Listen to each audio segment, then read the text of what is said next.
नरेंद्र मोदी की नई कैबिनेट की चर्चा चारों ओर हो रही है। पीएम मोदी के शपथ लेने से पहले ही ये कयासबाजी शुरू हो गई है कि नई कैबिनेट में कौन मंत्री बनेगा और कौन नहीं।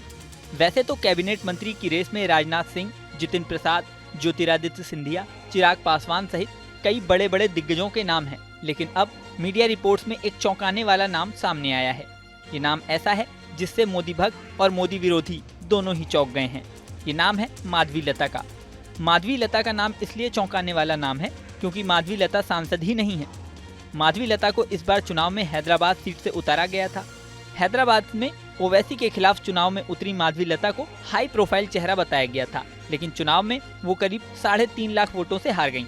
इसी से पता चलता है कि मोदी जी के सामने चाहे कितने भी लोग ठहरे, ये उम्मीद से, ये कोशिश से कि उनको दोबारा आने नहीं देंगे, उनके सारे कोशिशों पर पानी फेर गई है। फिर एक बार जनता ने ठान लिया है कि तीसरी बार भी हमें मोदी ही चाहिए। मोदी जी के नेतृत्व में इस देश एनडीए के साथ ऐसे गठबंधन में आ जाएगा कि सारे भगवानों का आशीर्वाद भी उनके ऊपर फूल नौछावर कर कर इस भारत को उज्जवल भारत की ओर लेके जाएगा। जीत हर वक्त सबका संगठन के साथ और नेता के साथ मिलकर मिलता है।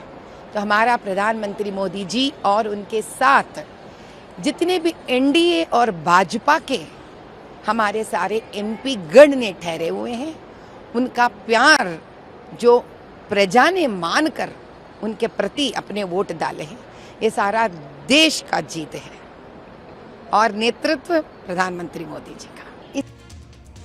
अब नरेंद्र मोदी के मंत्रिमंडल में चयन से पहले ही सोशल मीडिया पर माधवी लता के नाम की चर्चा होने लगी है। दावा किया जा रहा है कि हार के बावजूद माधवी लता को केंद्रीय मंत्री बनाया जा सकता है। हारने के बावजूद माधवी लता को मंत्री बनाने के लिए 2 तरीके हैं। एक तरीका यह है कि उन्हें मंत्री बनाने के 6 महीने के अंदर ही राज्यसभा से सांसद बनाकर लाया जाए। इसके अलावा दूसरा तरीका यह है कि अगर लोकसभा की कोई सीट खाली होती है तो वहां दोबारा उपचुनाव में माधवी लता को उम्मीदवार के तौर पर उतारा जाए और वो जीतकर संसद में आए। वैसे तो राजस्थान में राज्यसभा की एक सीट खाली होने वाली है, क्योंकि यहां से कांग्रेस के राज्यसभा सांसद केसी वेणुगोपाल अब केरल की अलाझुप्पा लोकसभा सीट से सांसद बन गए हैं। ऐसे में राज्यसभा की ये सीट खाली होगी, लेकिन क्या यहाँ बीजेपी जीत पाएगी, ये बड़ा सवाल है। इसके अलावा राहुल गांधी रायबरेली और वायनाड सीट दोनों से जीते हैं। ऐसे में एक सीट उन्हें खाली करनी होगी और यहाँ पर उपचुनाव होगा। लेकिन यहाँ भी सवाल यही है कि कांग्रेस बहुत ही मजबूत स्थिति में है। ऐसे में क्या बीजेपी इनमें से कोई सीट हथिया सकती है? लेकिन ये साफ है कि अगर बीजेपी की टॉप लीडरशिप किसी को मंत्री बनाना चाहेगी तो उसके लिए कोई भी सेफ संसदीय सीट खाली करना मुश्किल नहीं होगा। माधवी लता की तरह ही रवनीत बिट्टू को भी मंत्री बनाने का दावा सामने आ रहा है। रवनीत बिट्टू कांग्रेस से बीजेपी में आए हैं। रवनीत बिट्टू भले ही लुधियाना लोकसभा सीट पर कांग्रेस के प्रधान अमरिंदर सिंह राजा वडिंग से हार गए हैं, लेकिन इसके बावजूद नए मंत्रिमंडल में उनको शामिल किया जा सकता है। बिट्टू के सामने भी चुनौती यही होगी कि अगर उन्हें मंत्री बनाया जाता है तो उन्हें संसद में कैसे लाया जाएगा। वैसे लोगों की नजरें अब इस बात पर लगी हुई हैं कि मोदी की नई कैबिनेट में कौन कौन बड़ा चेहरा शामिल होता है और कौन कौन बाहर रह जाता है।